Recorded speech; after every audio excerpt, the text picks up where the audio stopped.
The Harmony Montgomery case still back in the headlines and in the court system as a filmmaker is trying to find out how Adam Montgomery got custody of his daughter despite his violent past. Harmony's father, Adam Montgomery, is serving 56 years to life in prison after being convicted of her murder.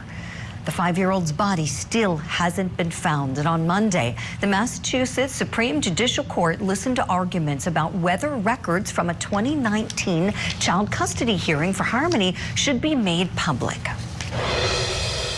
Nobody knows, not the legislature, not anybody outside of the parties themselves and the OCA knows what exactly happened during that hearing that resulted in the court granting custody.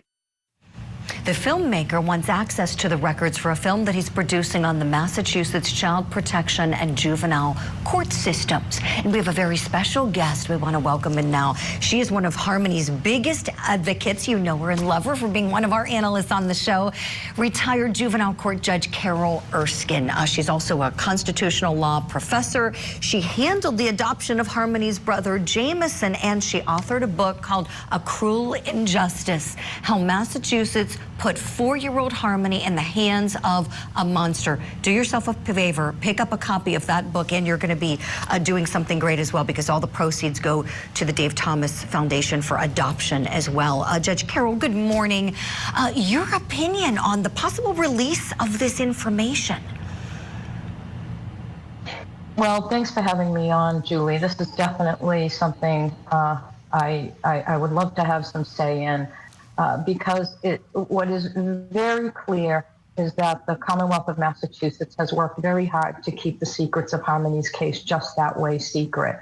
And so I think Attorney Lamanna, who represented the media outlet, did an excellent job in going through the criteria, basically saying regarding the issue of good cause, that the media company has good cause to release this, even though they're a non-party in the case. And that was based on, of course, the nature of the case. And then, of course, the court looks at the privacy rights of those involved in determining whether it should be released, as well as community interest, constitutional issues, and the reason that the non-party is requesting the release. So that's the criteria. And as you can see, the DCF attorney in the Department of Children and Families is very much against it, basically saying, well, even though Harmony is deceased, she still has privacy rights. As you can see, Justice Kafka kind of took exception to that. I mean, I've spent 2 years living with this case and revealing as much as I could in the book about what Massachusetts is hiding, and I released a lot of those details. But I've also said in the book that Massachusetts has worked hard, and in particular the trial court and the legal system has worked hard to keep these secrets. So, yeah, I think I support the limited release. No one supports releasing, case information in general about abused and neglected kids. That just doesn't work. But that's not what they're asking for here. They're simply asking for the reporting of the trial to determine what happened in such a way that, as I put in the book, that set Harmony on a lethal trajectory that ended up in a brutal murder. You're so right, Judge. You're so right. And great points. What are they hiding? Why not make this public now? Well, what is DCF afraid of? We have a clip here where the DCF attorney is kind of going back and forth with one of the justices. Let's take a listen together now. You're referring to the privacy interest of the child who's been killed. Isn't the child's interest, to the extent we can discern the child's interest, is not in her privacy, but in making sure that this never happens again, what happened to her? Isn't that her interest? I don't understand what her privacy interest is. Well, there's not been any case law or statute that has extinguished privacy interest at death. Oh my. Okay, and so another thing important to understand, Judge, you know this, that Crystal Sorey, Harmony's biological mother, and Adam Montgomery, her biological father, are not blocking this release. It's not them. It's DCF here, which I think perhaps raises some red flags. What do you say, Judge? Yeah, I mean, DCF, I think, is very clear that they don't want this to come out because it was clear in the OCA report that they did a very poor job in representing the position that Harmony should not go with Adam Montgomery. That was their position, but they didn't defend it well. And the reason they didn't defend it well is because they didn't do their job when Harmony was in foster care. They didn't provide her with any services. They didn't evaluate Adam Montgomery. They didn't drug test Kayla Montgomery. They did nothing with Kayla Montgomery, so of course they're against it. Well, Crystal did take the position that she is opposing it in the sense that she has privacy rights and she doesn't feel that the information should be released. However, I think the court was rather dismissive of that, saying, well, you know, the position was that the child was going to go with the father. Unfortunately, they got that wrong.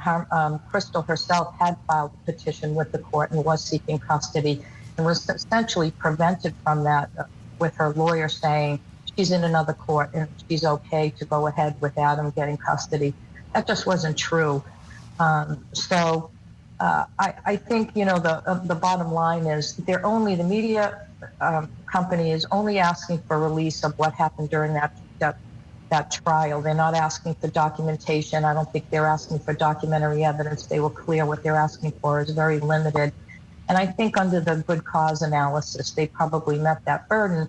Although the bottom line is, and Justice George has made that very clear, they have to find that the judge who denied the media outlet access to what happened in that court abused her discretion. And short of her abusing her discretion, they can't go further with the good cause analysis.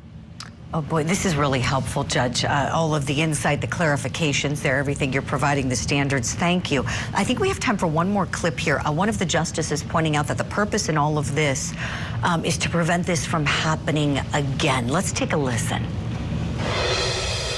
Obviously, the most important consideration is trying to figure out what went terribly wrong here. Is there anything that shouldn't be turned over? I mean, are there any residual privacy interests that we have to take into account here, given that? I mean, I'm trying to understand, is there anything that should be impounded in your view? Okay, and Judge Carroll, we're almost out of time, but quickly, did you get a sense of which way these justices may be leaning? Well, it's difficult to say. I think Justice Kafka is pretty clear where he's leaning. But, you know, there are other privacy interests here that were mentioned, including siblings who have been adopted. And so I did have a chance to speak to Blair and Jonathan last night about their position. You know, they have run into doors slamming in their face about whether anybody even raised the issue of sibling visitation in that hearing. So they support at least opening it up to get enough transparency to see why people are shutting them out, why people are shutting Jameson out, and just what happened there. Right.